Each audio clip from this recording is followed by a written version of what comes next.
Hello students, we are discussing chapter 4 structure of atom. In the last lecture we discussed on alpha scattering experiment which was given by Rutherford. Rutherford discovered the nucleus by alpha scattering experiment and gives the structure of atom on the basis of its observation and conclusion. हमने last class में study किया कि जो Rutherford है उन्होंने क्या है discovery की न्यूक्लियस की बाय अल्फा स्कैटरिंग एक्सपेरिमेंट, और जो कंक्लूज़न और ऑब्जर्वेशन उन्होंने एक्सपेरिमेंट में नोट की और उसके अकॉर्डिंग क्या है एटॉमिक स्ट्रक्चर तैयार किया, एटम का स्ट्रक्चर तैयार किया। तो उन्होंने क्या है अल्फ़ा पार्टिकल्स को पास किया गोल्ड की फॉइल से। तो वहाँ पे जो आपको पता है कोई भी आपके पास एलिमेंट है तो वो आपका एटम्स का बना होता है। तो एटम्स का अगर बना होता है तो उन्होंने क्या है गोल्ड की फॉइल से अल्फ़ा पार्टिकल्स को पास किया, और जो अल्फ़ा पार्टिकल है वो आपके पॉजिटिवली चार्ज पार्टिकल है, या हम बोल सकते हैं positively charge particle of helium ion. तो यहाँ पे उन्होंने क्या नोट किया कि मैक्सिमम रेज आपकी वहाँ से पास हो रही है, एटम में से क्या है मैक्सिमम रेज पास हो रही है, मीन्स वहाँ पे एटम के अंदर क्या है मैक्सिमम स्पेस आपका एम्प्टी है। सेकंड जो उन्होंने देखा जो क्लोजर टू न्यूक्लियस आपकी रेज है वो आपकी डाइवर्ट हो रही है। ठीक है, मतलब अगर सेंटर की ओर देखें तो वहाँ पे आपका पॉजिटिवली चार्ज प्रेजेंट है, तभी आपकी पॉजिटिवली जो चार्ज पार्टिकल है वो डेविएट कर रही है। फिर लास्ट जो ऑब्जर्व किया उन्होंने सेंटर पे जो रेज आपकी स्ट्राइक कर रही है तो वो आपकी क्या है 180 डिग्री पे क्या है टर्न हो रही है। ठीक है, और मैक्सिमम में से वन रे जो है आपकी वो क्या है ये टर्न आउट हो रही है एटम में से। तो वहाँ पे क्या है उन्होंने क्या ऑब्जर्व किया कि यहाँ पे क्या है कुछ हैवी मास आपका प्रेजेंट है जो क्या है इसको रिफ्लेक्ट कर रहा है या टर्न बैक कर रहा है सेंटर पे रे को। तो इस ऑब्जर्वेशन और जो कंक्लूजन से उन्होंने क्या है एटम का स्ट्रक्चर तैयार किया। तो according to Rutherford the atom consist of proton, neutron and electrons, and the particles protons and neutrons present at the center of the atom and electrons revolve around the nucleus। अब उन्होंने क्या बोला कि जो electrons है जो आपके electrons है वो अराउंड द न्यूक्लियस आपके क्या है सर्कुलर पाथ में मूव कर रहे हैं, और न्यूक्लियस के अंदर आपके टू फंडामेंटल पार्टिकल्स प्रोटॉन और न्यूट्रॉन प्रेजेंट है। ठीक है, और यहाँ पे इसको क्या नेम दिया न्यूक्लियस। और न्यूक्लियस आपका क्या है अगर हम बात करें तो न्यूक्लियस में ओवरऑल आपका क्या है मास एटम का कंसंट्रेटेड है, और ये बहुत ही स्मॉल रीजन में क्या है आपका कंसंट्रेटेड है।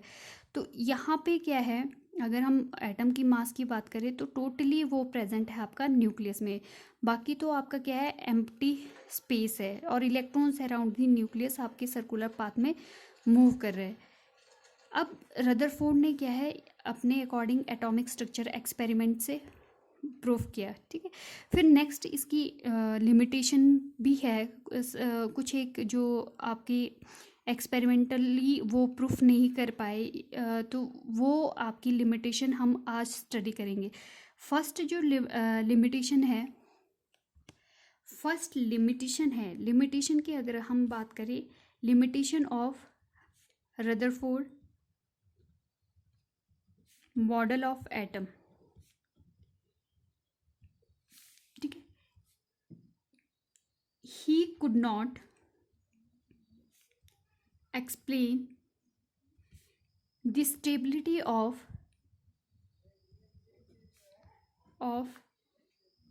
an atom। जो आपके रदरफोर्ड है ये आपकी क्या है एटम की स्टेबिलिटी को क्या है एक्सप्लेन नहीं कर पाए कि एटम आपका स्टेबल क्यों है।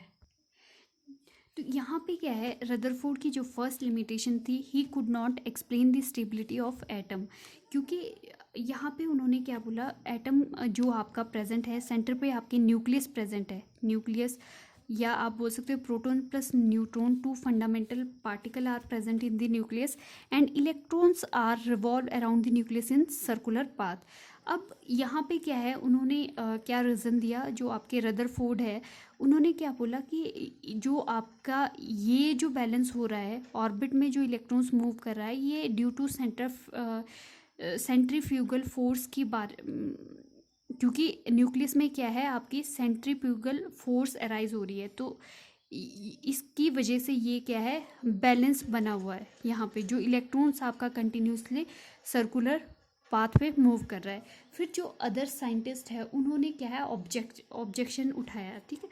अब जो मैक्सवेल थे साइंटिस्ट आपके, मैक्सवेल, उन्होंने थ्योरी दी थी रेडिएशन थ्योरी, ठीक है। तो अकॉर्डिंग टू रेडिएशन थ्योरी, जो मैक्सवेल ने रेडिएशन थ्योरी दी, इसके अकॉर्डिंग जो आपके चार्ज पार्टिकल है, उन्होंने लाइट पे आपके एक्सपेरिमेंट किया था, ठीक है। तो उसके अकॉर्डिंग उन्होंने वहाँ पे क्या ऑब्जर्व किया कि जितनी भी आपकी मूविंग स्पीशीज़ है, एवरी चार्ज पार्टिकल, या you can say every moving charge particle emit energy continuously। तो जितने भी आपके चार्ज पार्टिकल अगर मूव कर रहे हैं, ठीक है, अगर वो मूव कर रहे हैं तो ये क्या है, दे शुड एमिट एनर्जी, तो उनको क्या है एनर्जी को एमिट करना चाहिए।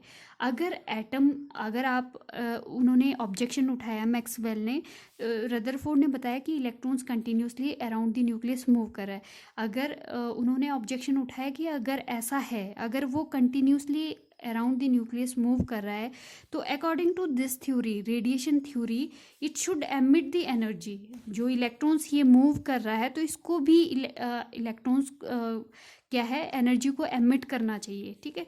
अगर ये ऐसा करता है अकॉर्डिंग टू रेडिएशन थ्योरी, अगर इलेक्ट्रॉन्स क्या है, इलेक्ट्रॉन का एनर्जी का वहाँ पे एनर्जी को एमिट कर रहा है, तो धीरे धीरे क्या है वो एनर्जी अगर एमिट कर रहा है तो इलेक्ट्रॉन की जो वेलोसिटी है वो क्या है डिक्रीज हो रही है, क्योंकि लॉस हो रहा है एनर्जी का, because there is loss of energy, ठीक है। जब एमिट वो करेगा एनर्जी तो वहाँ पे एनर्जी का लॉस होगा, एनर्जी का लॉस होगा तो वेलोसिटी क्या है आपकी इलेक्ट्रॉन की डिक्रीज करेगी। अगर वो डिक्रीज करेगी तो धीरे धीरे वो क्या है इस पाथ में मूव करने लगेगा, इस टाइप से, ठीक है। इस पाथ को क्या बोलते हैं, अगर इस टाइप से वो मूव करता है around the nucleus, spiral path, तो धीरे धीरे उसकी एनर्जी क्या है कम होती जाएगी, ठीक है। अगर आपकी एनर्जी कम होती जाएगी, इलेक्ट्रॉन की स्पीड कम हो जाएगी, तो धीरे धीरे एट लास्ट वो क्या है आपका न्यूक्लियस में फॉल करना चाहिए, ठीक है।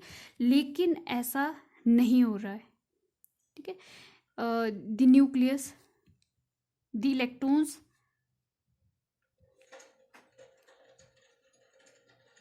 Not fall into the nucleus, ठीक है। और according to radiation theory it should fall into the nucleus, ठीक है। इससे क्या है इलेक्ट्रॉन की स्ट्रक्चर क्या है कोलैप्स कर रही है, ठीक है। तो यहाँ पे क्या है जो आपके मैक्सवेल है, तो उन्होंने ऑब्जेक्शन उठाया था कि अगर हम रेडिएशन थ्योरी की बात करते हैं तो वहाँ पे हमने स्टडी किया कि every charge particle moving charge particle emit the energy, then electron is also a moving charge particle, it should be emit energy, इसको भी एमिट करनी चाहिए एनर्जी। अगर ये ऐसा करता है तो धीरे धीरे क्या है अगर वो मूव कर रहा है तो वो क्या है आपका एमिट कर रहा है एनर्जी, तो लॉस ऑफ एनर्जी हो रहा है इलेक्ट्रॉन के पास, और धीरे धीरे इलेक्ट्रॉन की वेलोसिटी डिक्रीज हो रही है। वेलोसिटी डिक्रीज हो रही है मीन्स ये स्पाइरल पाथ में क्या है अराउंड द न्यूक्लियस मूव करेगा, ठीक है। अगर ये मूव करेगा तो एट लास्ट इसको क्या है न्यूक्लियस में फॉल डाउन होना चाहिए, it should B fall down into the nucleus, but ऐसा नहीं हो रहा है। तो ये जो क्वेश्चन मैक्सवेल ने किया, इस स्टेबिलिटी को ये एक्सप्लेन नहीं कर पाए थे रदरफोर्ड। तो ये मेन उनकी लिमिटेशन थी कि एटम की स्टेबिलिटी को he should not explain. Next जो लिमिटेशन थी, Rutherford model of atom, Rutherford model of atom could not explain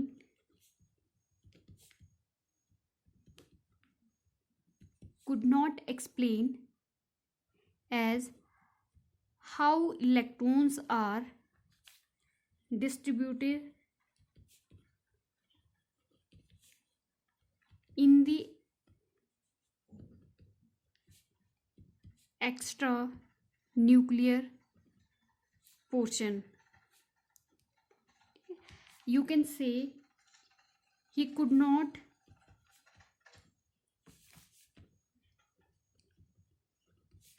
gives any idea of electrons feeling around the nucleus or in the orbit. तो to major limitation थी आपकी Rutherford model atom की। First क्या थी कि वो atom की stability को एक्सप्लेन नहीं कर पाए। सेकंड जो लिमिटेशन थी वो उनकी थी कि वो इलेक्ट्रॉनिक कॉन्फ़िगरेशन बोल सकते हो आप, या इलेक्ट्रॉन की अरेंजमेंट अराउंड द न्यूक्लियस किस टाइप से होगी, तो उसके बारे में भी उन्होंने क्या है कोई भी एक्सप्लेनेशन नहीं दिया। तो टू लिमिटेशन मेजर थी जो रदरफोर्ड के मॉडल ऑफ एटम में थी। ठीक, फिर नेक्स्ट जो इस लिमिटेशन को कवर करने के लिए, तो नेक्स्ट जो आपके साइंटिस्ट थे बोहर्स, तो उन्होंने क्या है अपने अकॉर्डिंग क्या है रिसर्च की और बोहर मॉडल ऑफ एटम तैयार किया। वो हम नेक्स्ट लेक्चर में स्टडी करेंगे।